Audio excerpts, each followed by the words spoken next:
మంత్రి గారు. అధ్యక్ష, గౌరవ సభ్యులు, ఈ సభలో ఉన్న గౌరవ సభ్యులు ఇళ్లకు సంబంధించిన దాంట్లో ఇల్లు అంటే పేదవాడికి ఏదో 2 ఇటుకలు పేర్చి పైన స్లాబేసి ఇల్లు ఇల్లు అనే దానికంటే కూడా పేదవాడి ఆత్మగౌరవానికి చిహ్నంగా ఉండేది ఇల్లు. ఈ ఇంటికి సంబంధించిన సమస్య తమరితో పాటుగా ఈ సభలో ఉన్న సభ్యులు, సభలో లేని సభ్యులు అందరికీ ఈ సమస్య ఉంది అధ్యక్ష.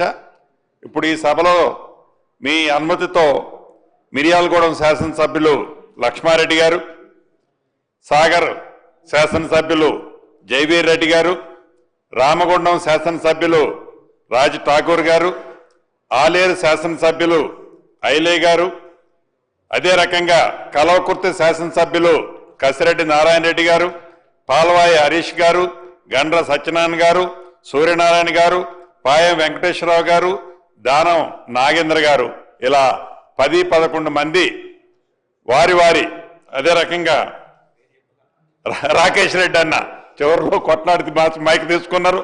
రాకేష్ రెడ్డి గారన్న కూడా 11 మంది సుదీర్ఘంగా వారి నియోజకవర్గాల్లో వారికి ఉన్న సమస్యలు, ఇక్కడ 2 BHK ఇందిరమ్మ ఇళ్ళు, ఇక్కడ 2 వర్టికల్స్, క్రీస్తు పూర్వం క్రీస్తు శకం అని ఎలా అనుకుంటామో, ఎలా వాడుక భాషలో ఉందో, ఇందిరమ్మ ఇళ్ళు ఈనాటి మనం ఇస్తున్నది గత 10 సంవత్సరాల్లో ఆనాటి ప్రభుత్వం 2 BHK పేరుతో రాష్ట్ర ప్రజలని ఎలా మభ్యపెట్టిందనేది రెండో అంశం. ఇక్కడ చర్చ ఈనాడు చాలా సుదీర్ఘంగా వారి సమస్యలు వివరించడం జరిగింది అధ్యక్ష. ముందుగా 2 BHK గురించి గౌరవ సభ్యులు ఏవైతే అనేక సమస్యలు అడిగారో, ఇందాక ప్రధానమైన సమస్యకి ఈ ప్రభుత్వం ఏర్పడే నాటికి గత ప్రభుత్వంలో 2 BHK కట్టి బిల్స్ 204 కోట్లు పెండింగ్ ఉన్నాయి అధ్యక్ష. ఈ 204 కోట్లతో పాటు ఇందాక గౌరవ సభ్యులు అడిగినట్టు రాష్ట్రంలో సుమారు 133 కాలనీలలో సుమారు 36,000 ఇళ్లు వివిధ స్థాయిల్లో మొండిగోడలతో దర్శనమిస్తుంటే ఈ ప్రభుత్వం వచ్చిన తర్వాత 744 కోట్లు అది ఇళ్లు నిర్మించడానికి కానివ్వండి, లేకుంటే నిర్మించి నిరుప్రయోగంగా వదిలేసిన కాలనీల్లో మౌలిక వసతులు ఏర్పాటు చేయడానికి కానివ్వండి 744 కోట్లు గౌరవ ముఖ్యమంత్రి రేవంత్ రెడ్డి గారి నాయకత్వంలోని ఈ ప్రజా ప్రభుత్వంలో ఆర్థిక శాఖ మంత్రి వర్యులు బట్టి విక్రమార్క గారిని ఒప్పించి మెప్పించి ఈ పేమెంట్ ఇవ్వటమే కాకుండా ఏవైతే ఇంకా సుమారు గౌరవ మా శాసనసభ్యులు సభలో లేని సభ్యులు కూడా అనేక పర్యాయాలు ప్రధాన ప్రతిపక్షంలో చెప్పుకునే సభ్యులు కూడా 2014 శాసనసభ ఎన్నికలు జరిగే ముందు వారు 3 లక్షల రూపాయలతో ఒక స్కీమ్, ఇళ్ల స్కీమ్ ఓపెన్ చేసి తలా ఒకరికి ఒక పత్రం ఇచ్చి వదిలేశారు అధ్యక్ష. దానికి సంబంధించిన దాంట్లో కూడా వారు ₹1 పేమెంట్ చేయలే. రాష్ట్ర వ్యాప్తంగా సుమారు అటువంటి ఇళ్లు కూడా ఇందాక మా గౌరవ శాసనసభ్యులు చెప్పినట్లు మొండిగోడలతో అంటే ఫౌండేషన్ కట్టో లెంటర్ లెవెల్లో కట్టిన సుమారు 12-13 వేల ఇళ్లు ఉన్నాయి అధ్యక్ష. ప్రభుత్వం దాని గురించి కూడా ఒక నిర్ణయం తీసుకోవాల్సింది ఉంది.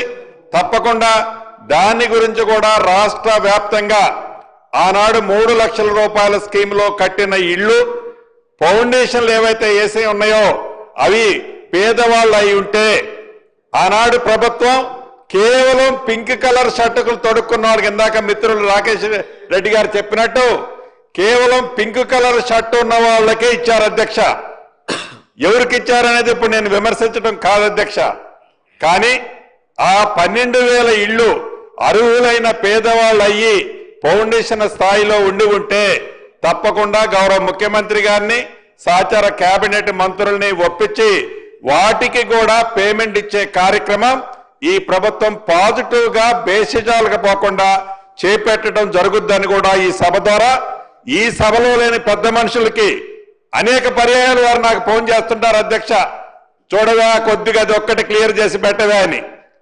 ఆ సభ్యులకి కూడా ఈ వేదిక ద్వారా వారు లేకపోయినా అర్హులై ఉంటే ఆ 3 లక్షల రూపాయల స్కీముకు సంబంధించిన ఇల్లు కూడా తప్పకుండా ఇవ్వటం జరుగుద్దని కూడా ఈ వేదిక ద్వారా తెలియజేస్తూ 2BHKకి సంబంధించిన అనేక అంశాలు కొన్ని కంప్లీట్ అయ్యాయి. కంప్లీట్ అయిన తర్వాత బెనిఫిషరీని సెలెక్ట్ చేయని కారణంగా కిటికీలు, దారబంధాలు, చివరికి ట్యూబ్ లైట్లు, దాంట్లో ఉండే వైర్లు పీకిపై నిరుప్రయోగంగా రాష్ట్రంలో ఇంకా కొన్ని ఉన్నాయి అధ్యక్ష. ఇందాక కసిరెడ్డి నారాయణ రెడ్డి గారు చెప్పినట్టు వారు CDF ఫండ్ నుంచి కొన్నిచ్చి చేయించినట్లు చాలా మంది శాసనసభ్యులు వారి వారి నిధులను పెట్టి చేయించిన సందర్భాలు ఉన్నమాట వాస్తవం. రాష్ట్ర ప్రభుత్వం వచ్చిన తర్వాత సుమారుగా 457 కోట్లు అలా నిరుప్రయోగంగా పూర్తిగా కట్టి పూర్తి పేమెంట్ ఇచ్చిన వాటికి కూడా శాంక్షన్ ఇచ్చాం. దాంట్లో పేమెంటే పార్ట్లీ కొంత ఇచ్చాం. కొన్ని వర్కులు ఆన్గోయింగ్ ఉన్నాయి. ఆ వర్కులు కంప్లీట్ చేసే బాధ్యత కూడా ఈ రాష్ట్ర ప్రభుత్వం చేపట్టుద్ది, బేసిజాలకి పోకుండా. అదే పద్ధతిలో ఫౌండేషన్లు కట్టి కొన్ని, పిల్లర్స్ వేసి కొన్ని, స్లాబ్లు వేసి కొన్ని, వివిధ రకాలుగా అసాంఘిక కార్యక్రమాలు జరుగుతున్న ఇందాక నిజామాబాద్ శాసనసభ్యులు చెప్పినట్లు యథార్థం అధ్యక్ష.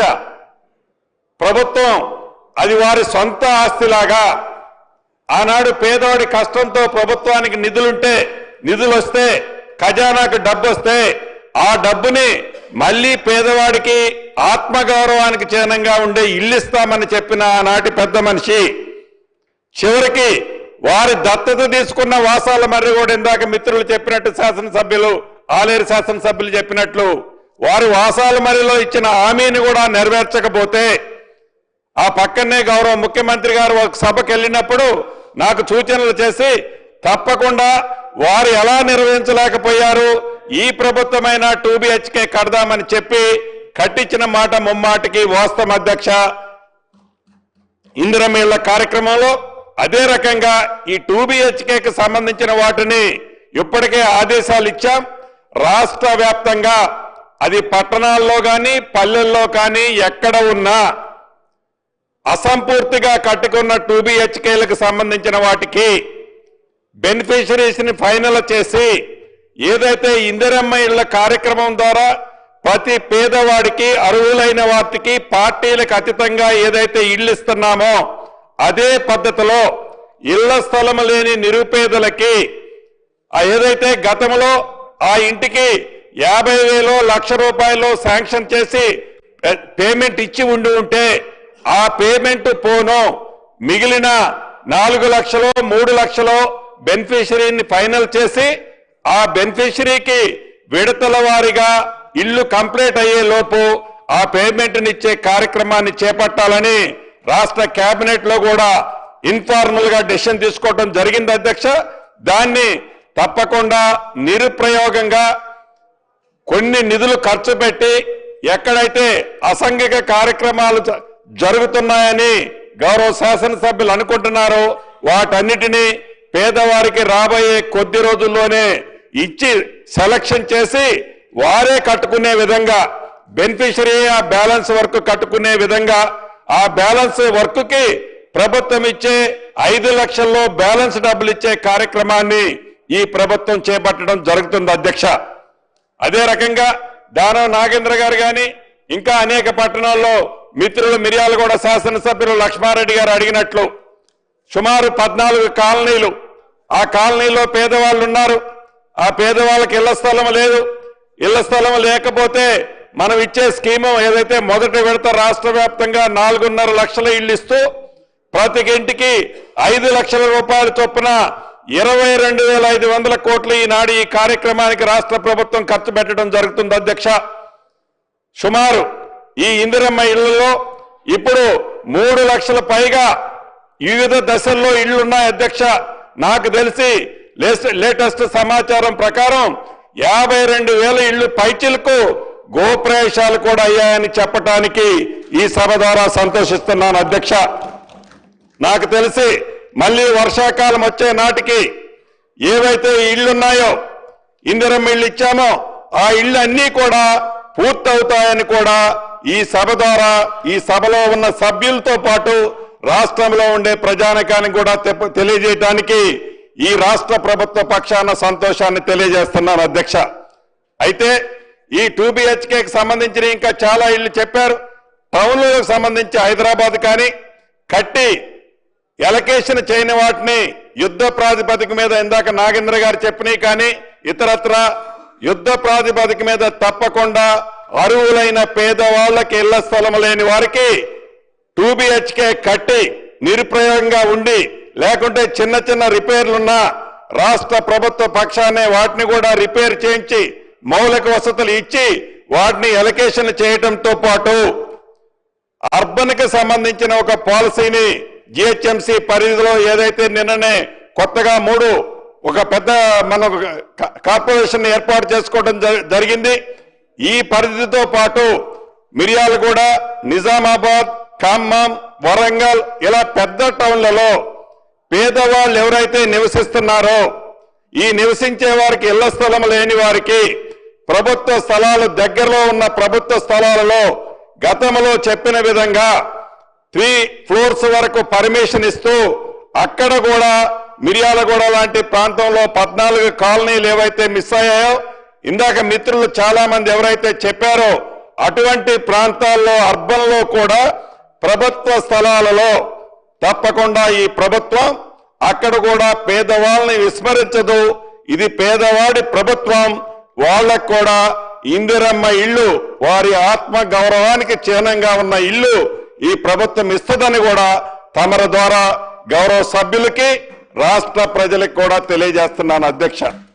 ఈ ఇందిరమ్మ ఇల్లు కట్టే దాంట్లో కూడా తమరి సూచనల ప్రకారం ఈ శాసనసభ అయిన తర్వాత తప్పకుండా ఉమ్మడి జిల్లాలకు సంబంధించిన ప్రజా ప్రతినిధులను కూడా ఒకసారి పిలుచుకొని మా హౌసింగ్ సెక్రటరీని కూడా పిలుచుకొని ఏదైతే సమస్య L1, L2, L3 ఆనాడు AI బేస్డ్ గా ఏవైతే మనం ఈ ఎక్కడ పారదర్శకంగా ఇవ్వాలి అనే ఉద్దేశంతో రాష్ట్ర వ్యాప్తంగా సుమారు 20 లక్షల మందిని మనం ఐడెంటిఫై చేసిన అధ్యక్ష. దీంట్లో ప్రతి నియోజకవర్గంలో ఒక 40-50 ఇబ్బంది ఉన్నమాట వాస్తవం. రాబోయే కొద్ది రోజుల్లో మీ సూచనలతో వాటిని కూడా పరిష్కరించడం జరుగుద్దని కూడా ఈ సభలో గౌరవ సభ్యులందరికీ కూడా తెలియజేస్తున్నాను అధ్యక్ష. కొంతమంది సభ్యులు అడిగారు ప్రారంభంలో పైలట్ గా కొన్ని గ్రామాల్లో ఆనాడు 400 నుంచి 600 SFTకి రిస్ట్రిక్షన్ అనేది లేకపోయిన కారణంగా కొంత ఎక్సెస్ కట్టుకున్నాం. దానికి ఎగ్జంప్షన్ ఇవ్వమని అడగటం జరిగింది. తప్పకుండా అది ఎగ్జంప్షన్ ఇచ్చాం. అటువంటిది ఎక్కడైనా ఇంప్లిమెంటేషన్ జరగకపోతే వాటికి ఇమీడియట్లీగా దాన్ని ఇంప్లిమెంటేషన్ చేసే చర్యలు కూడా చేపడతానని తమరి ద్వారా గౌరవ సభ్యులకు తెలియజేస్తున్నాను అధ్యక్ష. ఇక గిరిజన ప్రాంతం, అడవి ప్రాంతం ఏదైతే తరతరాల నుంచి అడవి ప్రాంతంలో నివసించే వాళ్ళకి ఇందాక మిత్రులు అది నా సొంత ఉమ్మడి ఖమ్మం జిల్లాలో కూడా సమస్య ఉంది, అటు ఆదిలాబాద్ లో ఉంది, అటు కరీంనగర్ లో ఉంది. ఈ అటవీ ప్రాంతంలో గతం నుంచి నివసించే స్థలాలలో అక్కడ ఫారెస్ట్ వారితో కొన్ని ప్రాంతాల్లో ఇబ్బంది ఉన్నమాట వాస్తవం. దాన్ని కూడా తప్పకుండా పరిష్కరించడం జరుగుద్ది. అవి కాకుండా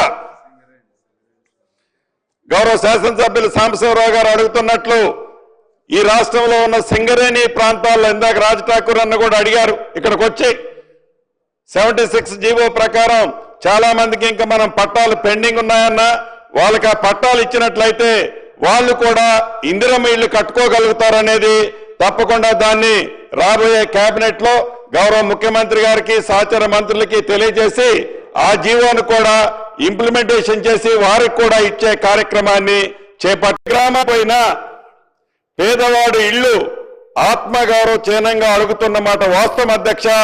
అది తమరి నియోజకవర్గం కానీ గౌరవ ముఖ్యమంత్రి రేవంత్ రెడ్డి గారి నియోజకవర్గం కానీ ఆ శాఖ మంత్రి అయిన నా నియోజకవర్గంలో కూడా ఈ ఇబ్బంది ఉన్నమాట వాస్తవం అధ్యక్ష.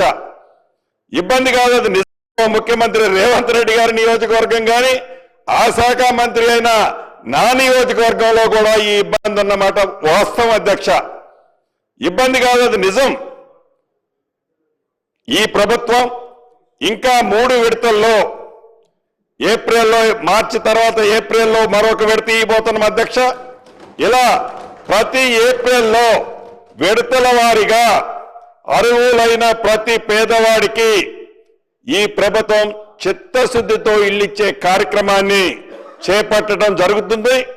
గతంలో లాగా ఎన్నికలప్పుడే ఇళ్ల గురించి బొమ్మలు చూపించకుండా, ఎన్నికలప్పుడే ఇంటి ప్రసక్తి చెప్పకుండా ఈ ప్రభుత్వం ప్రతి పేదవాడికి ఇచ్చిన మొదటి విడత కాకుండా ఇంకా 3 విడతల్లో అర్హులైన పేదవాళ్ళందరికీ ఇల్లు ఇవ్వటం జరుగుద్దని తమర సూచనల ప్రకారం రాబోయే ఈ అసెంబ్లీ అయిన తర్వాత ఇప్పుడు జరుగుతున్న స్కీమ్కి సంబంధించి ఆన్గోయింగ్ లో ఉన్న చిన్న ఒక్కొక్క నియోజకవర్గంలో 50-60 ఇళ్లకు సంబంధించిన ఇష్యూస్ ఉన్నాయి.